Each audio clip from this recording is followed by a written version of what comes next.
어, 대기업의 문어발식 경제력 집중은 분명히 문제입니다. 그래서 이 공정거래법이 존재하는 것이고요.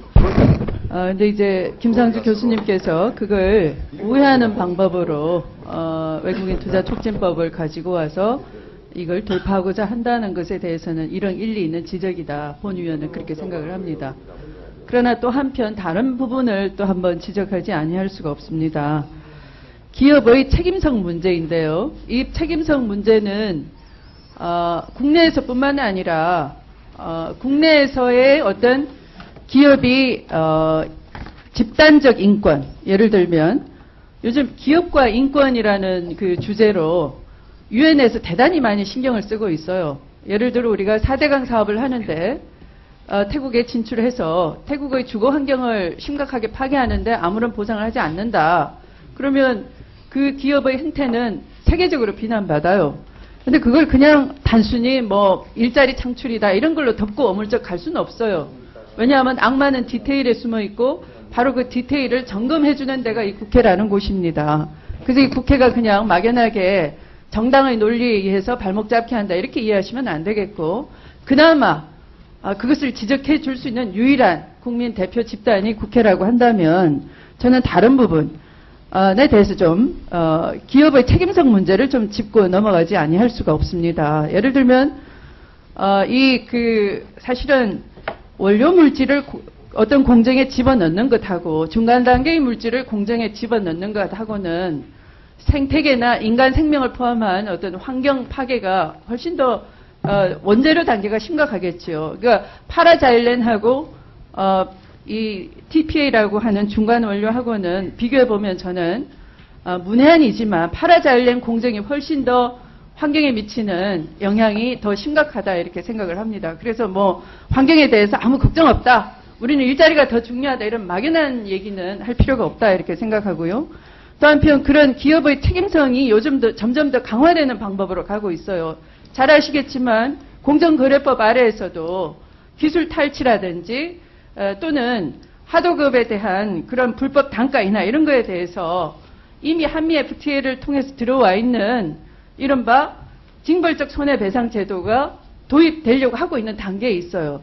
근데 이 징벌적 손해배상 같은 것이 특히 기업이 환경을 준수하지 않는다 이러면 그것으로 인해서 주민소송이 걸릴 수 있고 또 집단소송이 걸릴 수 있고 그것에 대해서 어떤 징벌적 손해배상 또 단체 소송을 통한 엄청난 기업이 있는 피해를 예상할 수 있는 거예요. 그럼 기업은 그걸 회피하기 위한 꾀를 내야 되는 거예요. 변신을 해야 되는 겁니다. 그러면 그런 기업의 책임성 면에 있어서 도마뱀 꼬리 자르듯이 손자 회사가 50% 투자하고 증손자 회사를 가지는 것은 기업한테 대단히 책임을 한정하는 것으로 유리한 거예요. 별도의 법인 만들어서 그 한정된 범위 내에서 털고 나면은 그 외에 있는 중간 지주 회사 또는 모회사한테는 전혀 영향을 안 미치겠죠.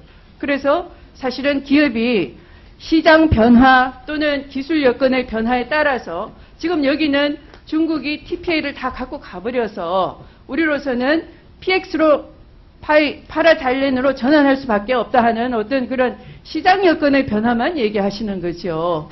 네. 그래서 기업이 변신할 수 있게 법이 도와달라. 공정거래법이 그걸 막고 있으니 외촉법으로 도와달라 하시는데 그것만 보기에는 또 다른 측면, 저는 기업의 책임성을 얘기하는 겁니다.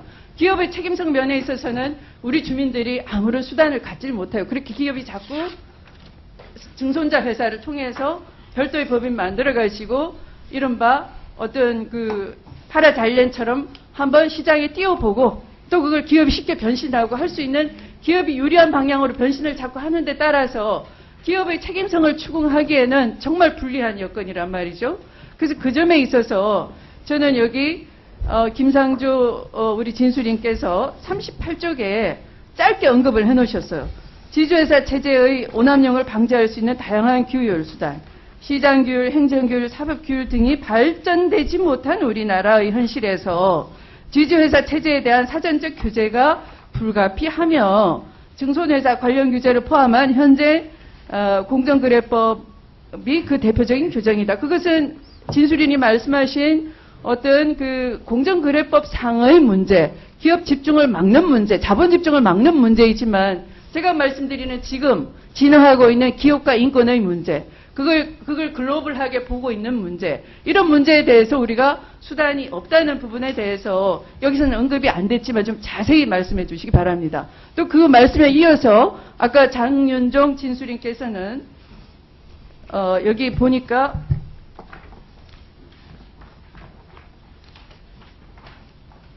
14쪽이에요. 14쪽에 여기에 손자회사와 자회사의 관계를 잠깐 써놓으시면서 이게 왜 이 중간에 있는 중간 지주회사와 그런 합작 투자를 할 수 없는지 그걸 좀 구체적으로 설명해 주셨으면 좋겠어요. 그냥 애매하게 막연하게 지주회사의 전문화 체계화를 흔든다, 안 도와준다 이런 표현만 하셨는데요. 우선 김상조 교수님부터 먼저 듣기 하겠습니다. 기업의 사회적 책임과 관련한 이제 추미애 의원님의 말씀에 전적으로 동의를 하고요. 이 기업의 사회적 책임은 세 가지 요소로 흔히들 얘기를 하죠. ESG, E 환경 문제, S 사회적 책임 문제, 그리고 G 지배구조 문제. 지금 이 법안을 논의하는 과정에서 공정거래법상의 지주회사의 의미를 코퍼릿 거버넌스, 기업 지배구조에만 한정시킬 문제는 아니라고 생각을 합니다. 이 기업이 사회의 한 구성원으로서 환경 문제에 어떻게 기여를 하고 그리고 사회적 책임을 다하는가라는 것을 생각한다면 단순히 이것이 국민적으로 필요한 투자라는 정면에서 그렇게 이제 밀고 나갈 일은 아니라고 생각하고요. 환경의 측면에서 고려를 해야 되고 더 나아가서 이런 어떤 법 질서를 흔드는 것이 우리 사회 전체에 얼마나 큰 해악을 가져오는가라고 하는 것을 정부와 국회와 그리고 기업들이 명심을 해야 된다고 생각을 합니다. 다요? 네. 그러니까 여기 38쪽에 쓰신 걸 저는 좀 더 구체적으로 좀 주셨으면 좋겠어요. 우리가 구체적인 걸 가지고 공유할 수 있을 정도로.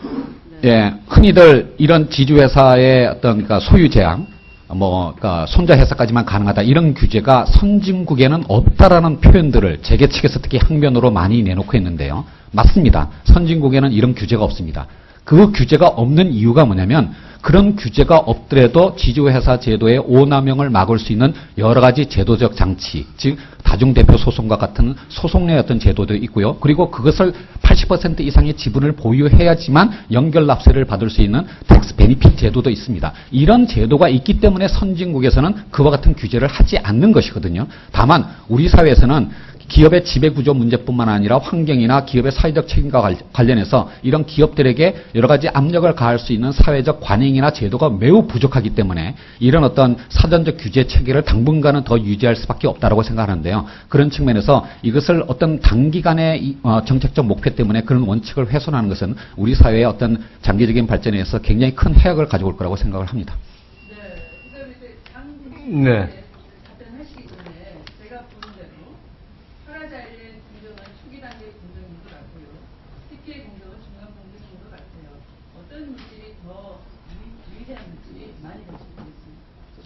그건 제가 정확하게 잘 알 수는 없습니다. 그래서 환경 문제를 체크해 보다가 결론을 못 들었기 때문에 그건 제가 잘 알 수 없고 아까 말씀드렸듯이 지금 인천정유에 그런 문제가 제기가 됐었고 지금 계속 진행 중이기 때문에 그걸 보면은 알 수 있지 않을까라고 생각을 하고요. 지금 현실적으로 안 되는 문제에 대해서 간단하게 말씀을 드리면은요. 이렇게 됩니다.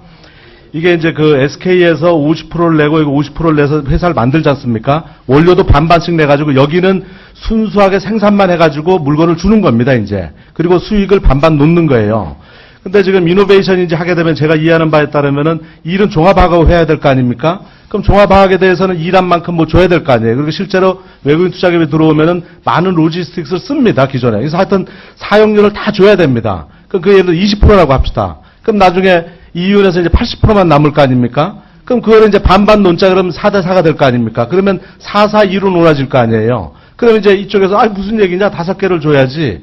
일이 안 되지 않습니까? 그럼 예를 들어서 안에서 이게 5개 가지고 놓고 그럼 2개 주고 3개 받고 5개 줘라. 이게 잘 안 되는 모양입니다. 현실적으로 저게 지금. 그리고 제가 또 더 하나 우려하는 거는 SK 종합화학 자체도 지금 파라자일렌을 만들어가지고 수출을 하고 생산을 합니다. 그러면 같은 자회사지만은 또 경쟁사로 되는 거 아니겠습니까, 저게? 그럼 이게 뭔가 이게 삐걱대고 일이 잘 안 되겠죠, 저게 실제로. 그런 면에서, 저는 일이 순리되게 가는 방향은 법을 고쳐서 가는 게 가장 타당하겠다라고 저도 설명을 듣고 그렇게 이해를 했습니다. 사실은 지금 됐어요. 김성주 의원님만 했죠. 정말로 핵심에 해당하는 부분이라고 생각이 되는데요. 됐어요? 그러니까 SK그룹과 GS그룹이 손자회사 단계에서 합작을 하지 못하는 바로 가장 중요한 문제가 바로 이겁니다. 50대 50을 자본 투자를 한다면 이익도 50대 50으로 나누는 게 맞습니다. 아마 그렇게 계약이 되어 있을 거예요. 근데 이거를 중간 지주회사 쪽으로 올리지 못하는 이유가 뭐냐면, 그러면 중간 지주회사 차원에서 50대 50을 하면 수익도 그렇게 나눠야 되는데, 실제로 사업 지도와 관련한 여러 가지 기술 자문료는 그러니까 손자 회사에서 제공하게 되면 결국 JS 에너지 일본 기업의 입장에서는 뭐냐면, 내가 자본을 50%를 태웠는데 기술 자문료를 주고 그 나머지를 계산해 보니까 내가 받는 거는 30% 40%밖에 안 된다. 이 문제 때문에 이 지금 논란이 벌어지고 있는 겁니다. 결국 이 문제를 해결하는 방법은 뭐냐면, 그 50대 50의 자본가 투자를 했음에도 불구하고 한국에서 공정거래법이든 외촉법이든 이 법이 개정되어서 나중에 증손회사 쪽으로 합법적으로 갈 수 있을 때까지는 잠정적으로 텐터티블리 하기는 중간 지주회사에서 하되 그 이익 배분의 비율을 양 합작선에서 조정을 해주면 되는 거예요. 이 문제로 그렇게 해결할 수 있는 것을 뭐냐면, 이거는 뭐냐면 계열사 차원에서 이익을 나누는 문제를 SK그룹이나 GS그룹이 그걸 해결해 주지 못하기 때문에 법부터 바꿔달라고 얘기를 하고 있는 겁니다. 이게 진짜 SK그룹이나 GS그룹이 그 계열사 수준의 어떤 특히 계열사 사장들의 인센티브 구조 때문에 이 문제를 이렇게 비화시키고 있는 겁니다. 그런 내에서 해결할 문제예요. 우리 국회법에 말이죠.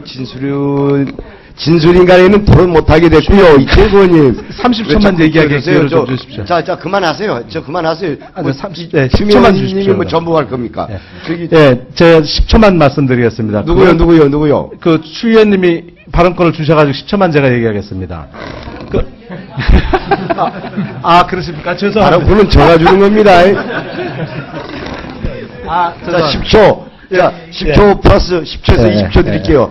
짧게. 전 깜짝 놀랐습니다. 우리 김상조 교수님이 기업을 그렇게 많이 만났다고 하는, 저는 많이 만나지 못했지만은, 지금 제가 말씀드린 건 제가 이해한 거고, 기업이 안 된다고 할 때는 많은 그 문제가 있는 겁니다. 빙산의 10분의 1이 보일 뿐이지 10분의 1에 많은 이유가 있는 거고, 기업이 안 된다고 하면 안 되는 겁니다. 그럼 우리가 알듯이 되게 한다고 할 때 그것이 얼마나 파행적으로 돌아가겠습니까? 그런 면에서 저는 이거는 지금 외촉부에서 가야 된다 그러고, 마지막으로 안타깝게 생각하는 거는, 이 외국인 투자 유치의 중요성에 대해서 SK조차도 모르는 겁니다. 그게 정무위원회 공정거래법으로 가야 되는 사안이 아니고 처음부터 외촉법으로 들어왔어야 되는데, 제가 또 연구원에는 있기도 하고 몰라서 그런데 참 안타깝게 생각합니다. 그 정무위원회가 하느냐, 그거는 저들 국회가 결정한 일이고요. 우리 진술인들이 할 얘기는 아닙니다. 우리 국회의원들이 국회에서 결정합니다. 그런데 기업이 울산 못한다고 하면 안 된다고 출신이고 말이죠.